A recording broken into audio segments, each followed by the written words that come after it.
Good evening and welcome to the Facilities Committee meeting on Tuesday, January 21st, 2025, the first of the new year. Welcome, everyone. Hope everyone's new year is off to a good start. And with that, I'll go right to public comment. Do we have any? There's none recorded and no one's here. So let's move on to a review of minutes. Yeah. Crowds Yeah. are quiet. Everyone get a chance to look at the minutes? Look fine.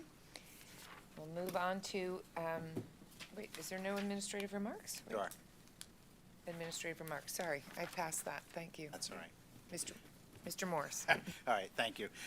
Yeah, just just a few remarks before we get started with the agenda. Just a quick update on Ithan Elementary School. We're building the new Ithan. It's been a while since we've had an update. Actually, September was our last official update with Ithan. But just want to let you know that a lot of work has taken place since that time. Several of the things that have happened since September is the board did take action on advertising and holding the Act 34 hearing, as well as approving the final results of that hearing. Also advertised the bids for the temporary HVAC system, which we're going to go over the results of that this evening. That's on the agenda. As far as design and permitting, we're still meeting weekly with the design team and consultants, finalizing the design, the front-end documents, and the specifications. Our construction management, Site Logic, is doing the constructability review and cost estimating. We're also working on some environmental regulations for permitting and things like that. We're progressing through the township and state approvals, as well as the sewer planning module. So that's kind of some of the administrative work that's also taking place. So we do expect to give a full update of where we're at with Ithan on February 18th at the Facilities Committee meeting. That'll be a pretty in-depth update and review of everything. And the timing of that is based on two very important township meetings coming up. On January 29th, we'll be in front of the Shade Tree Commission or Committee, and then February 3rd in front of the Radnor Land Development for a preliminary review of our land development submission. So just wanted to give an update on that. Thank you, that was helpful. Any questions there? Okay, then with that, we can move on to agenda item number 1, 401, Ithan temporary HVAC public bid.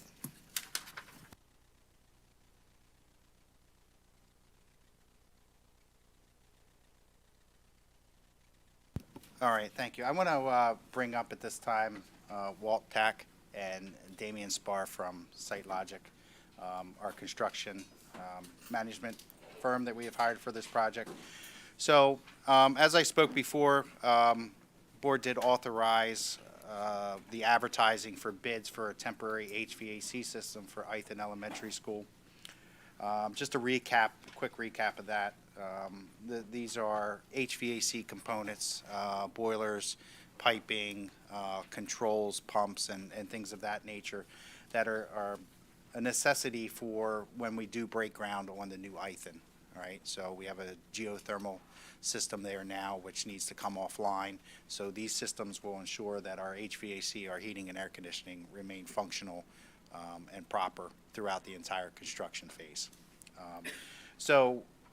Tonight Walt's going to go over, we opened bids and received bids. We have some recommendations on both the mechanical and the electrical contracts and the awards for that. So tonight's recommendation is that we accept the bids, the low bids. We did do some de-scope with one of the contractors just to make sure like they understood the bid and understood the scope of work and everything was included. We did that process. And we have a high confidence in the mechanical system that we're recommending. But so the second part is then to authorize the administration to then take the necessary steps working with the design professionals, our legal counsel, to then get all of the contract documents signed and awarded and permitting and all of those things to just keep, basically move forward with this project and see it through to the end. So, so I'm going to hand it over to Walt now to go over Contract 01 Mechanical Systems.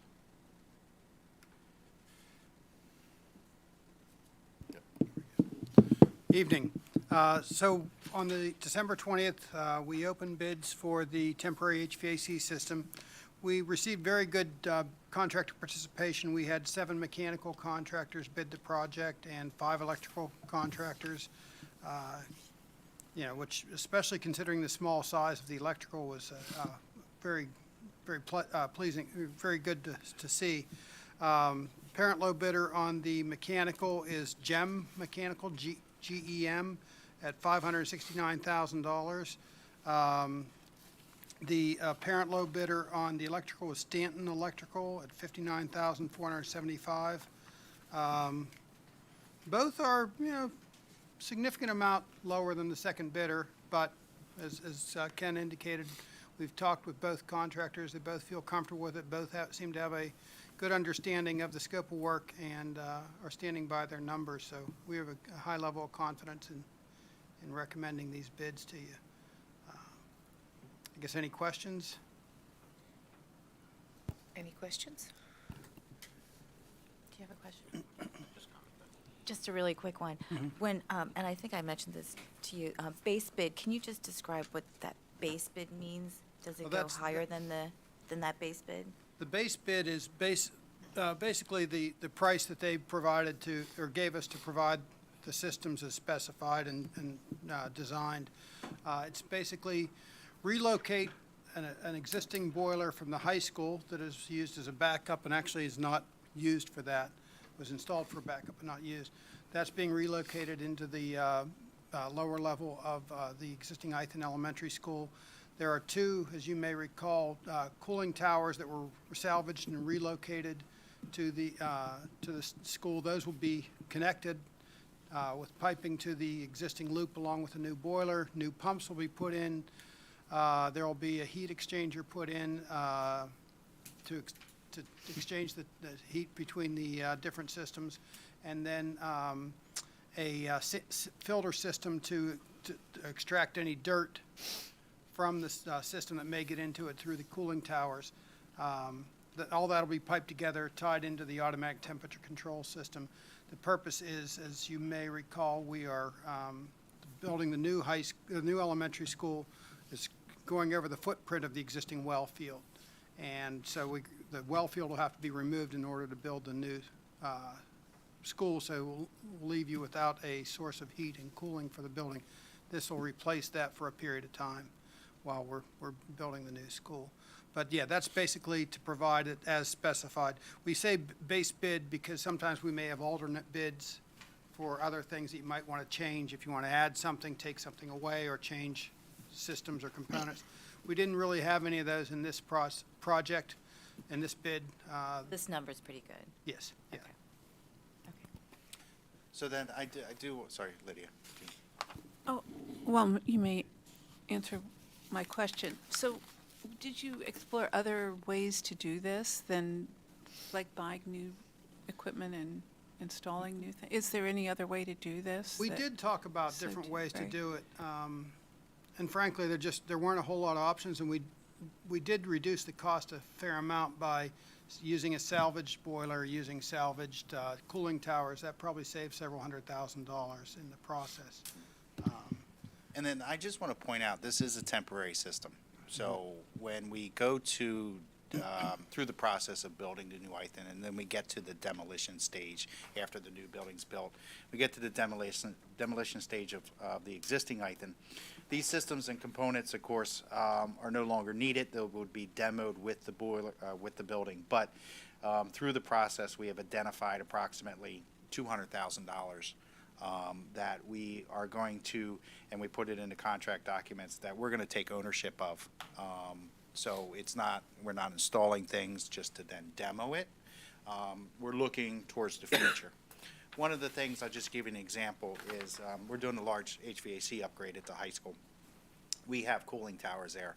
Part of the cooling tower system, one of the, I think it's a necessity, but is a filtration system to keep the sumps clean. We didn't include a filtration system on the upgrade at the high school, knowing that we were going to do this and it needed a filtration system, especially with the amount of just close proximity to the construction. So when we demo the building, we'll take ownership of that filtration system. We'll install it at the high school. It'll then serve out the rest of its term there. There's building automation controls that match the building automation upgrade that we're doing at the high school, and then also that's needed throughout the rest of the district. We'll take ownership of those controls. There's variable frequency drives, there's pumps, there's a heat exchanger. There's multiple components, right? So we're looking at anything that we're installing today for this, what's usable that we can use somewhere else in the district. So we'll take ownership of that and then reuse that as well. So it's going to get multiple installations throughout its life. So. And I just want to thank Mr. Morris and team, for being very creative and looking at the cheapest way to do this. When we knew that the new building was going to disrupt the current geothermal field and that would have to be replaced, there weren't a lot of solutions. And the solution that we came up with was that Mr. Morris and team found a salvaged cooling towers. What that means is that we obtained those from another district that was going to get rid of those cooling towers. We have our boiler, thanks to the grant that we have to upgrade the boiler at the high school. We're salvaging our old boiler from the high school and putting it temporarily for 2 years over at Ithan. So in the spectrum of options of trying to do this to save money, this one, I didn't see one that was better than this one. And then took the words out of my mouth. Yeah, and then saving and then also now saving the new components to use. But thank you, Mr. Barr. Please jump in. And what I wanted to do is make sure that you understand as a committee, and so you can share it with the board and anybody that asks you in public. One, I don't think I've seen another temporary heating, cooling situation that was done this cost effectively, because there's the opportunity to have the reused equipment, to do it in a way that was going to cost as little as possible. It's pretty extraordinary. I can't think of any in my 30-year career. So there's a lot to be said for that alone. I think another part of a question you might get was, well, what else would we have done? The two other things that would have been done are we would have bought new equipment, and like we said, we've saved hundreds of thousands of dollars on that, or you can rent this equipment and bring it out and hook it up and do all the controls and stuff, and that ends up costing you just as much for the time that you have to rent, et cetera, because it's such a long amount of time. So if anybody would happen to ask you, well, what were the other alternatives? That's what they were, and you can feel that the board, administration, and team were quite responsible fiduciarily with this option. I mean, it's really, really good.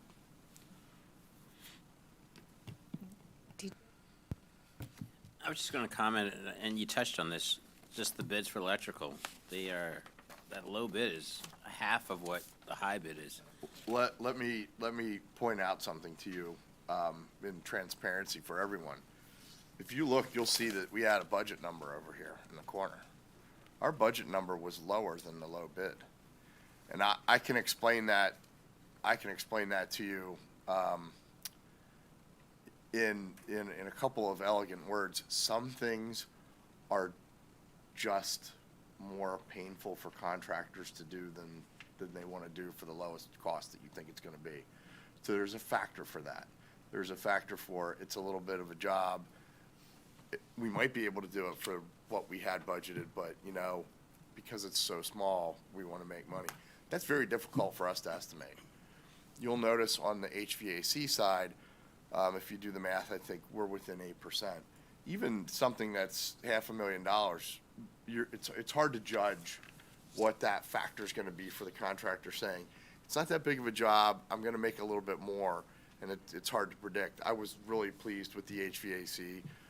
The electric didn't surprise me. The thing that you can take away from this is you've got a lot of contractors looking at the district going, I want to work at Radnor, and there's a lot of potential bidders out there, which we're gonna wanna carry forward to the big project.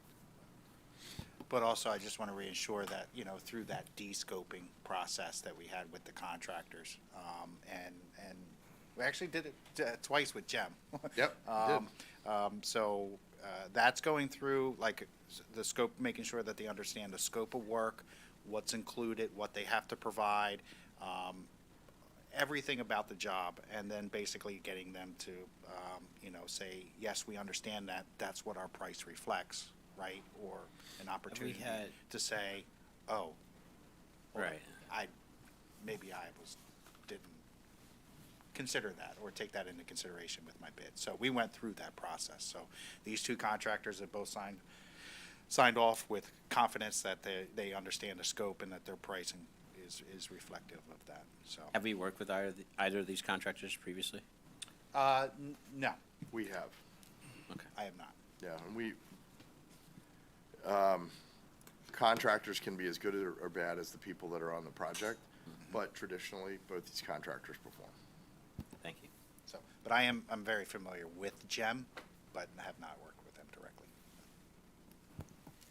Well, Mr. Thornton asked my questions, and Mr. Morris, you provided the reassurance, because I just wanted to hear the confidence in you all for proceeding with such a significantly lower bid. I guess the only other question I have is just, given that I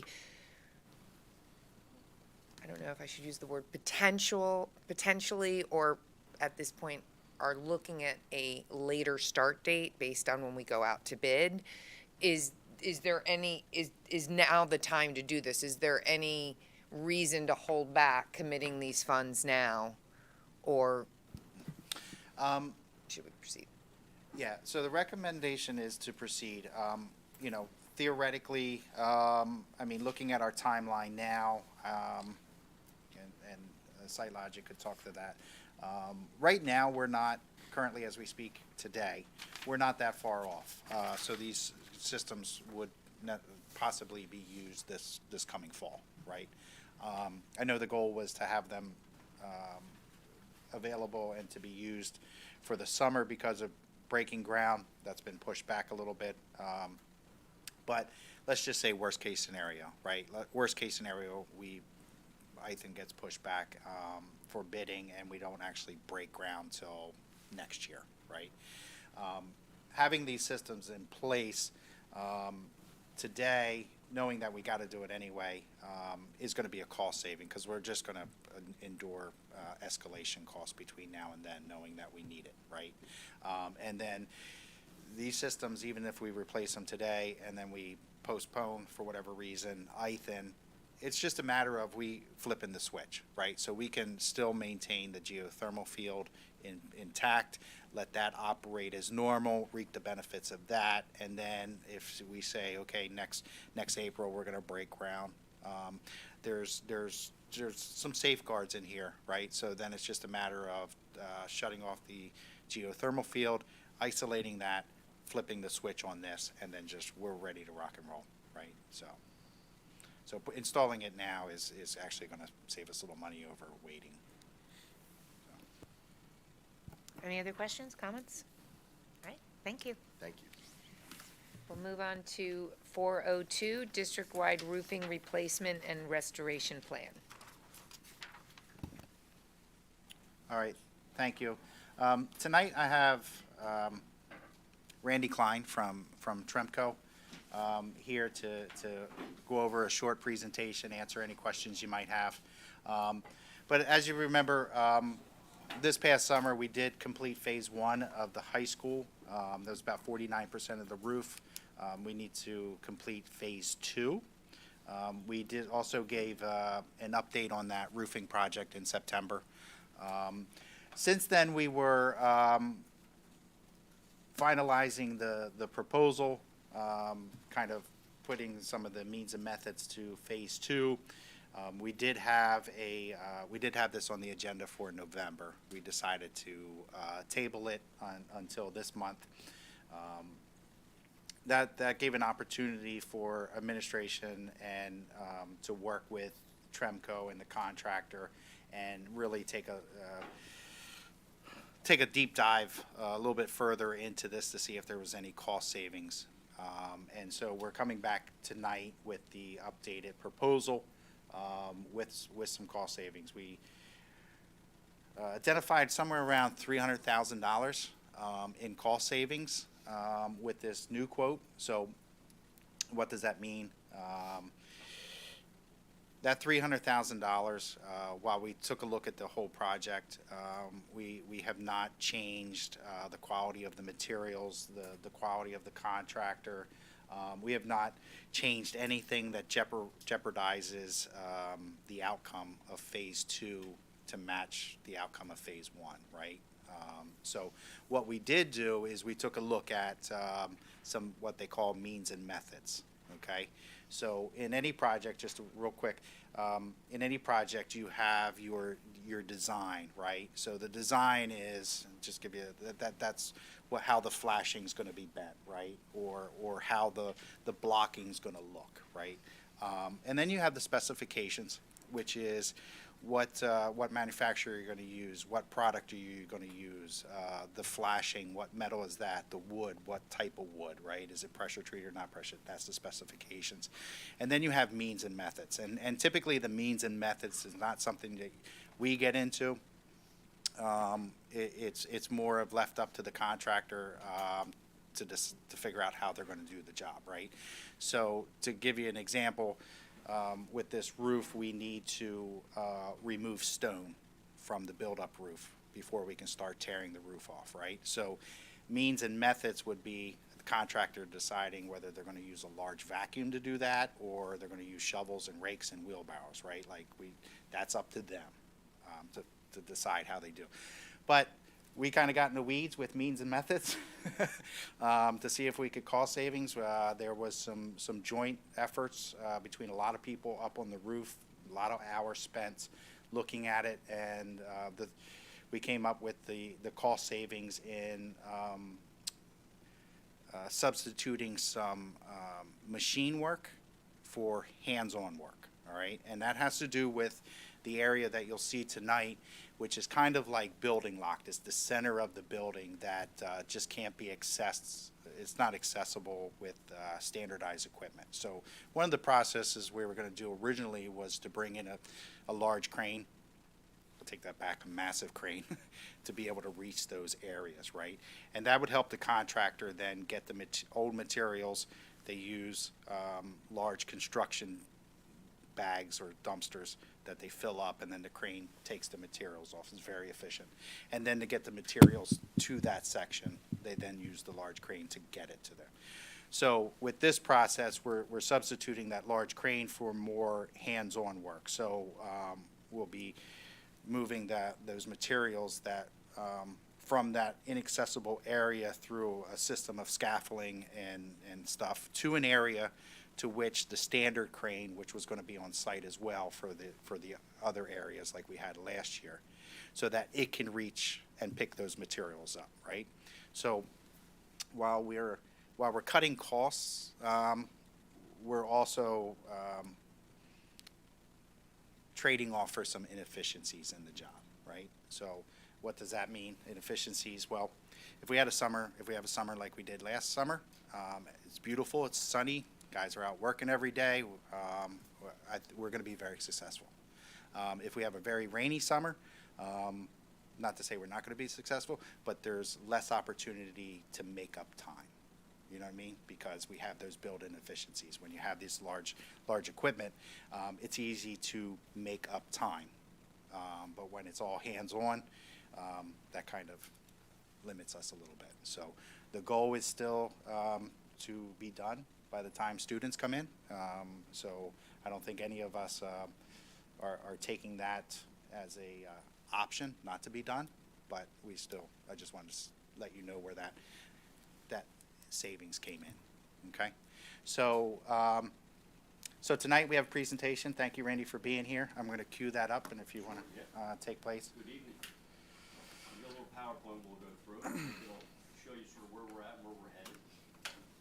So the first slide, you can please advance it. You'll see actually three phases. We'll call it two phases we're going to look at. You You have phase one in green, which was completed, and then phase two is in the red. The white sections, you can see, they are under warranty. We're not touching the white sections. That's the makeup of the entire high school. Let's go back, we'll talk briefly about phase one. I know we talked in September about that. If you look at phase one, it was roof replacement, it was roof restoration, sheet metal flashings, weathered lam beams, masonry, ladder installation, and translucent panels, all outlined there in the red areas. The next slide is phase two. This involves a larger area of roof replacement, more square footage. We're doing some metal roof panel restoration this year. Sheet metal flashings, masonry repairs, and restoration. We'll be doing EFIS repairs this year. The old drive it will be restored. Ladder installation and translucent panel installation in the phase two areas. Much more difficult part of the building to work on. So, and I just want to add to that real quick. In phase two, just a reminder, with the HVAC project going on at the high school as part of the grant, as if you remember, a lot of that was rooftop units that sit on the roof for HVAC, as well as exposed ductwork that runs along the roof and insulation. So with this, there's a lot of coordination too that's taking place. Again, that was a separate meeting. We had the HVAC contractor on the roof. We had the Tremco, we had the roofing contractor, and we just talked about how's this all going to like systematically work, right? Them replacing rooftops, ductwork that has to be replaced, insulation and things like that, and everybody just working together. So a lot of coordination with that happening as well. So.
Minimal Excuse me, restoration. is your mic on? Just push that button. Thank Oh, you. I'm sorry. I apologize. Additional vapor barrier on the pool, and then complex areas involving a lot more details in HVAC ductwork. And I also just want to add, mention going over top of the existing roof and protecting it, right? So, again, there will be plenty of added protection so that the scaffolding does not damage the roof. It is under warranty, right? But we'll have an inspection of that done, as through the punch list and inspections and everything like that. Those areas to which we're protecting and going over that were completed last year, there'll be inspections of those before the job's done to make sure that, there's no damage. And we have the same contractors as last year, as I mentioned, so we're happy about that. They know how busy that job site is, that area is all summer long, even with the students being gone. So they worked really well with us. We have weekly meetings, and everyone wants to sit on the meetings. It's, progresses every week, going over schedule. Are we on schedule? If not, what are we doing to get back on schedule? So it did involve a lot of off-hours work. They worked probably 12 to 16 hours some of the days in the heat of the summer. And it's going to take that and more this summer. It's a larger area this summer. The cost analysis we wanted to review. So Ken, do you want to kick that off a little bit and then I'll I finish do. it? So, looking at the cost analysis, and this was one of the things that why we tabled it and kind of just took another look at it. Again, not jeopardizing quality of materials or the end result, but taking a look at means and methods. But our feasibility study, just a reminder, we had a feasibility study throughout for all buildings of the district. That started in 2019, kind of had a little break there with COVID, picked back up and was completed and presented to the board in 2021. The feasibility did recognize roofing replacement, not only at the high school, but and across the district as a critical need. And the architect put an estimate value for the Radnor High School at $10,485,000. So in 2021, that was the estimated construction value. So some of the things that were included in the feasibility, but not in the roofing cost of that 10.4 was the high school needed masonry work, the glass blocks that were leaking, just some safety items with ladders, and then the drive-it or the EFIS repairs. So a lot of these things were in the feasibility study, but not in the roof. They were separated out into their own quantities. They were given just like mass amounts for it. Didn't indicate necessarily how many square feet or anything like that. When we look at escalation, this is important. From 2021 to 24, on average, you can quantify that the average increase in roofing is up about 14%, okay, for a number of different reasons. And when you look at deferred maintenance or deferred construction, they'll tell you anywhere from you should carry 10 to 20% every year for anything that you defer, just to make sure that you're budgeting enough in outlying years to cover that. But tonight I just want to take a look at general inflation because these are actual real governmental numbers taken from different sources. But on average, between 2021 and 2024, the average is 5.2% in general inflation. So if we were to look at that feasibility number of 10.4 today and put it on paper, it would look more like 12.8. You know what I mean? Just because of that general 5.2. And I think that 5.2 is a generous number, but again, that is verifiable through government documentation. So I'm going to hand it over to Randy. That's going to talk a little bit about the investment using Keystone Purchasing Network, which is our preferred purchasing avenue for this and contract for this job. So the two phases together, Phase 1 and Phase 2, as you can see in the slide. The total investment will be $12,105,050. Of that, we have 1.288 is non-roofing. So we identified ladders, masonry, EFIS repairs we're doing this year, glass block replacement, and miscellaneous other things that we're addressing along the way that was included in that first number. So the total would be $10,817,000 for the roofing alone over the 2 years. Through the KPN process, no change orders. Again, we'll handle every part of it. I think last year we actually had a deduct coming back with some tech time that wasn't used. So there is no change orders. If something's missed, the contractor has to take care of it on their dime. And Maine's did on a couple things last year were missed, and they just took care of it. So that's the overall cost. We have to get started early. We would ask for approval at the next board meeting, and we would start planning right away and probably start on site in I would imagine late April, early May, to start to mobilize in a quiet way. And then as soon as students are out, we'll hit the ground running. Any questions on the project, scope? Any questions? Solid. Nothing's changed since we've talked about this before, correct? We've seen, Slightly higher number, but well, Yeah.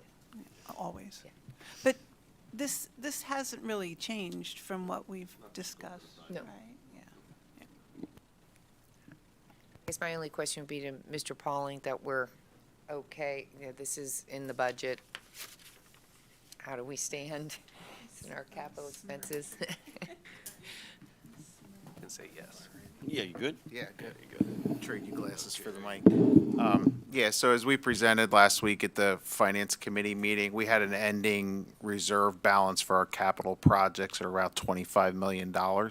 So that's already including the high school HVAC project. So with the grant that we're getting from the state and with the transfer that we made from the general fund, we still have about 25 million remaining to cover these projects, including the second phase of the roof. That also does not include any transfers we have budgeted in the current year, that we're utilizing money that we put into the budget for the future Ithan project that currently for this year we are using for capital projects. So we have enough in there to cover this project as well as other items identified in the 5 to 10 year plan by Mr. Morris. Great, and I just want to, we didn't bring this to the board, to this committee in November, but this number was a little higher, and the kind of what we were identifying, as Mr. Morris spoke to before, that we were using these large cranes, and is the savings of 300 grand, is that almost all from the cranes? A lot of it's in the cranes, yeah. We replaced some of it with labor, but yes, much in the crane cost. So they kind of went back and challenged them, and so we now have a new action plan to attack this part of the roof that's difficult to access. So we saved some money in the delay. So, thank you. Any other questions? Not really a question, but something that maybe you can confirm again, because I remember this in previous meetings, that you're building the type of roof that we're having because we're not planning to replace it. We're planning in the future to possibly just restore. Is that right? For Correct. anyone who's listening, maybe that can be reassuring for the expense that we're. Absolutely. So the goal is to get ourselves to what they call a renewable state, right? So rather than a replacement state. So this roofing system is fully renewable, or restorable, right? So after through proper maintenance, we'll maintain the roof through its life and through the warranty process. Once the warranty's up, we'll reevaluate the roof, and then pick an appropriate time where it will then be recoated.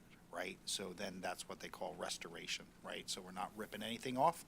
We're just basically putting another layer of the top wear coat onto the roof, which then Randy would have to speak to the warranties of that, but then that renews it for another life cycle, right? So the goal is, yes, to put a roof on not only Radnor High School, but throughout the district that is restorable for generations to come, right, through proper maintenance and things like that. So that's the goal. Okay, good. And then, same staff, right? Yes, Okay. yes, yes. Yeah, because I Right. remember how good they were, and Ishan even commented on not a lot of disruption in the class, or in the hallways, I guess, right? No, excellent contractors, really. We work all over the state. They're excellent contractors. Okay, thank you. And keep in mind, it was over 5 years ago now that the board said that we need to look at a long-term capital plan, because we really didn't have a long-term capital plan as much as we had identified areas that we knew were upcoming expenses, but we hadn't taken the time to study, looking at all 5 of our buildings, our district office, what is that long-term capital plan? And in that long-term capital plan, we identified $60 million worth of needed fixes, needed repairs, needed upkeep over the next 10 years, just as to have our 6 buildings, including this district office in that, just to keep the buildings running properly and maintained so that so that we don't hit really large needs down because we've neglected areas. So I give the board a lot of credit for setting up our capital plan. The identification of the 60 million is something we're still, each year, we go back and look and work through. So when we hear 25 million in capital reserve, that's exciting, but knowing that we've identified 60 million, and that's why we continue to look at that each year, and some of those top priorities were the roof at the high school was in major need. Was one of those top. Obviously, Ithan was one of those top pieces. This building we're sitting in is one of those areas of great need as we move forward. And we'll continue each year as a board and administrative team to look at this plan and make decisions on what things make sense, what things can we afford to do now, and try to space these things out, knowing what we have in reserves, knowing what our needs are over the next 5 to 10 years. I always look at Mr. Pauling and Mr. Morris, because whenever I start going, a little bit of information is scary. Are you guys comfortable with everything I just shared? You did great. Yep. Great, great. Thank you very much. Thank you. Move on to new business. And public comment? None? Seeing none? Meeting adjourned. Oh.